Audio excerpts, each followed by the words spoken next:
I was 17 years old, and I was living for a few years in a small house with my mother after my parents divorced 6 years ago. The house wasn't huge, but we had one floor with our bedrooms and a small garden. We also have a dog, who isn't really scary. It's one of those small dogs with lots of hair. His biggest fault is that he barks a lot during the day every time someone is close to the garden. That annoyed me and my neighbours a lot. It's important to note that my dogs never bark at night and always sleep in my bed with me. Anyway, one night, in the middle of the night, I had a dream where I heard constant dog barking. In my dream, I felt like it lasted 1,000 years, but I think it only lasted for a few seconds. When I woke up from that nightmare, I didn't feel the weight of my dog on my feet. I felt like something was wrong, and then I realized my dog was actually barking and growling. I didn't understand what was happening. I just looked for my dog and saw him on top of the stairs, his head turned towards the front door. The door opening the garage was actually on the side of the front door. I jumped out of my bed and rushed to the top of the stairs where my dog was.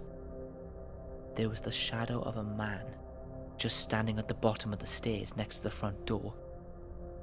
I wasn't even able to shout.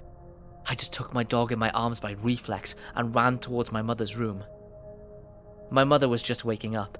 She takes medication to sleep, so it's very hard to wake her up. Thank God the door to her bedroom can be locked with a key. Even though I was shaking like hell, I managed to lock the door. My mother understood what was happening when we heard footsteps coming from the stairs. We froze in a corner of her bedroom and she grabbed her phone to call the police. While we were trying to reach the cops, the guy started shaking the door handle and then punching the door.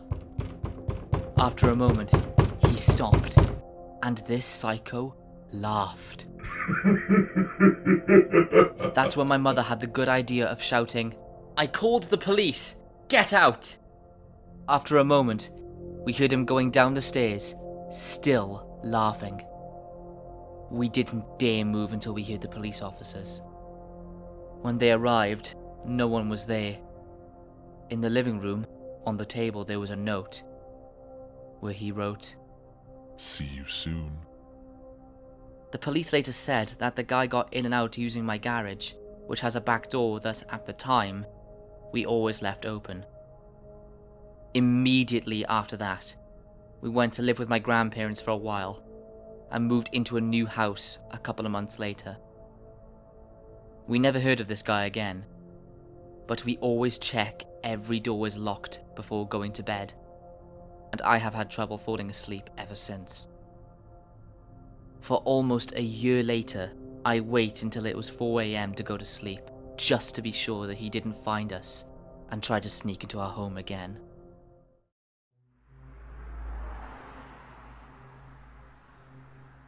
When I was younger, every year for Christmas I would drive upstate to my aunt's house along a stretch of highway.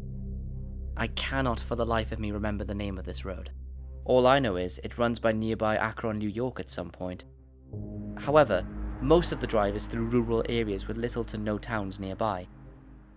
So it was the dead of night and my groggy self had gotten off a long shift and had to drag my ass to my aunt's house, since my extended family was expecting me the following morning. Near halfway through the drive, I realized I was low on gas, which irritated me. My brother told me he had filled it up the day before, so he either forgot or was straight lying. I saw an archaic-looking sign for a gas station off the next road. It wasn't an official road sign, literally a pole with a slab of metal attached with "Gas off next exit," or something along those lines painted on. That seemed a little sketchy, but people do the same thing with fruit stands on highways, so whatever. I pulled off the next exit on some dilapidated country-ass road through dense woods. The whole thing was creepy and surreal. I kept expecting Leatherface to come running out of the trees with a chainsaw. Eventually I came to the gas station, and realized quickly it hadn't been open for years. It was all rusted and the convenience store's roof was caving in. The gas pumps had all been taken out as well. I pulled over to it and checked my gouge. I would probably only make it another half a mile before running out. So I called AAA, and they said they'd send a truck over. Now I played the waiting game. I left my engine on because when the headlights were off, everything was pitch black. And my paranoid self wasn't keen sitting next to an abandoned gas station in the middle of a forest in complete darkness. So, most of the wait went uneventful, until I sensed movement around the corner of the old store, where my lights are pointed. I look up, but didn't see anything more. So I look back down at my phone. Then over the sounds of the night, I hear someone yell, Hey buddy, come here. in a demanding tone. I look up, and I shit you not, there's a dude standing by the old store, looking towards me, illuminated by my headlights. He looked like a run-of-the-mill homeless guy. I was honestly spooked, and figured he must have been squatting there. Still watching him, I rolled down my window and yelled something like, "Yeah, what's up?" Still mentally crapping myself.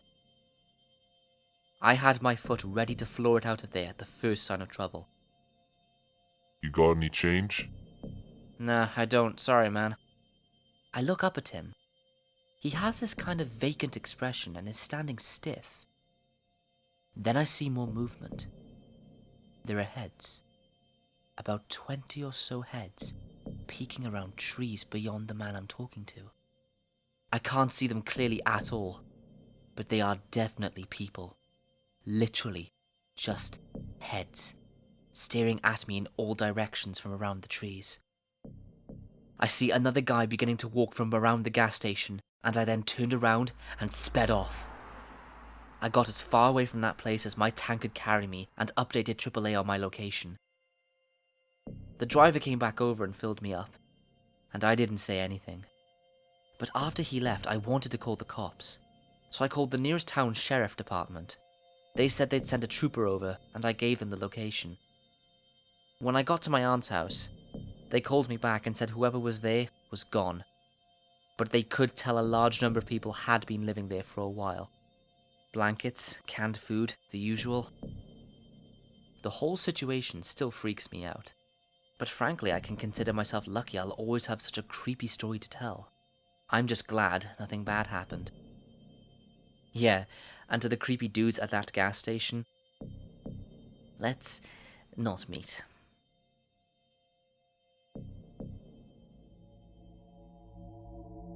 Disclaimer. This story is told through the perspective of a female. A little about me. I'm a personal trainer, and I share space in an office that also has an acupuncturist and a chiropractor. Usually they operate during the day, and I will go around 7 to 8 PM at night to work out and do heavy lifting so their clients don't have to hear heavy metal clinking or banging in another room. As a preface, every once in a while, the door will unlock and a cleaning person will come in. The door will chime and they will clean and leave.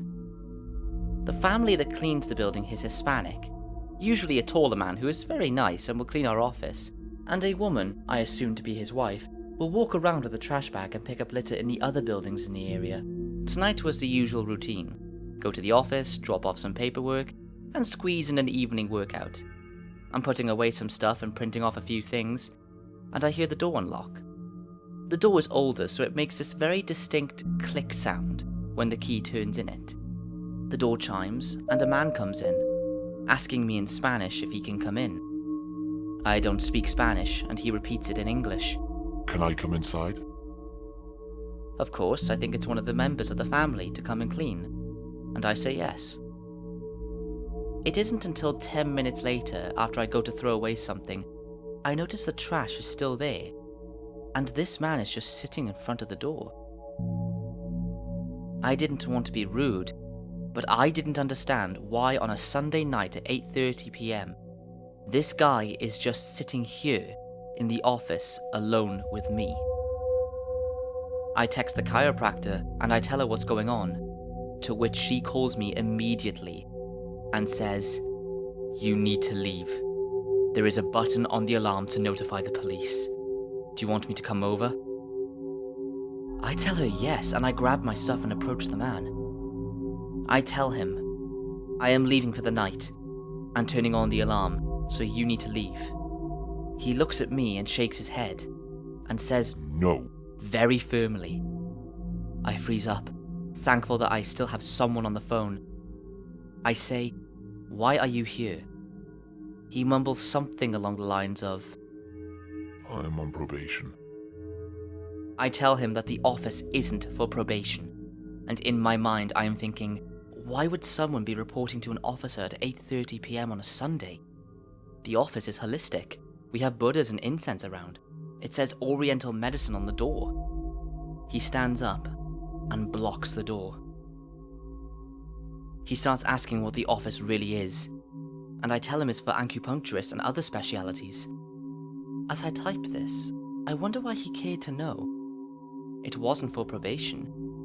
Why would he care so much to know what the office was? I wonder if I made a mistake in telling him. He then pulls out his phone and begins to scroll through it. He says he doesn't know the address and maybe I can help him, suggesting I walk over to peer at his phone. I tell him I can't help him and he needs to leave.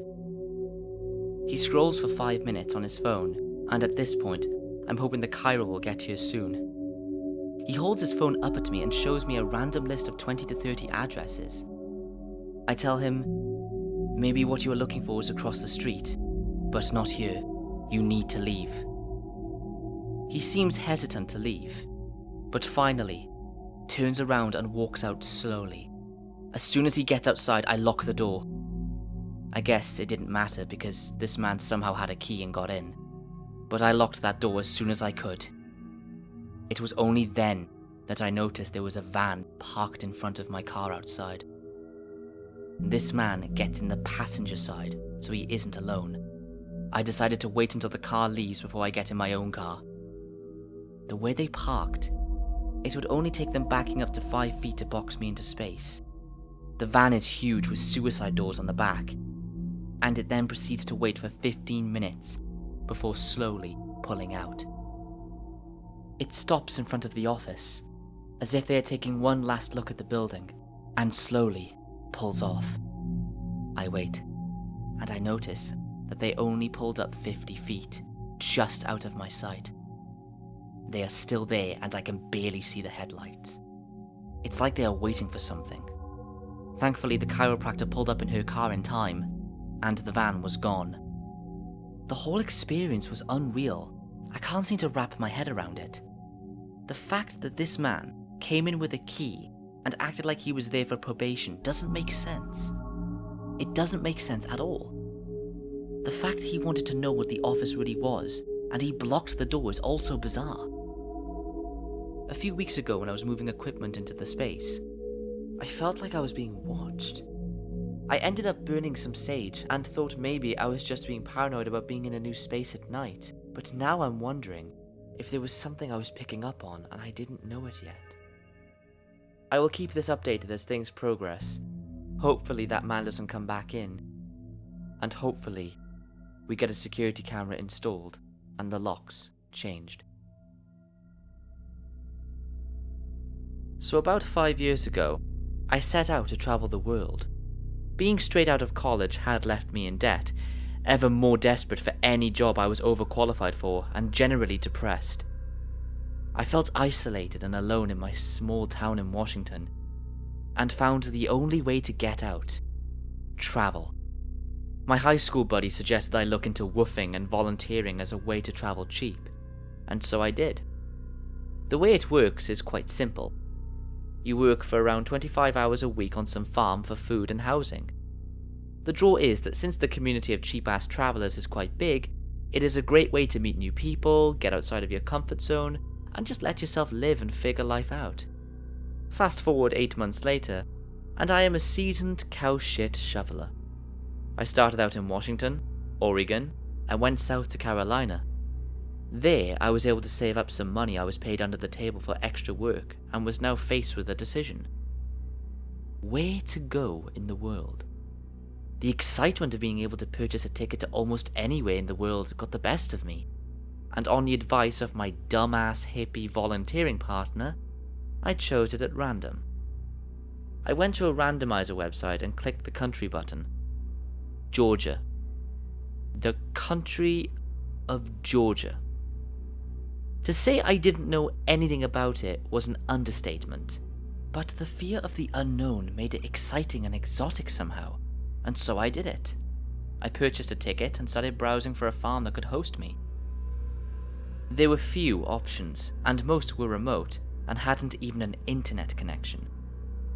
I messaged every single one, because few ever respond, but I got a response from one farm on top of a mountain.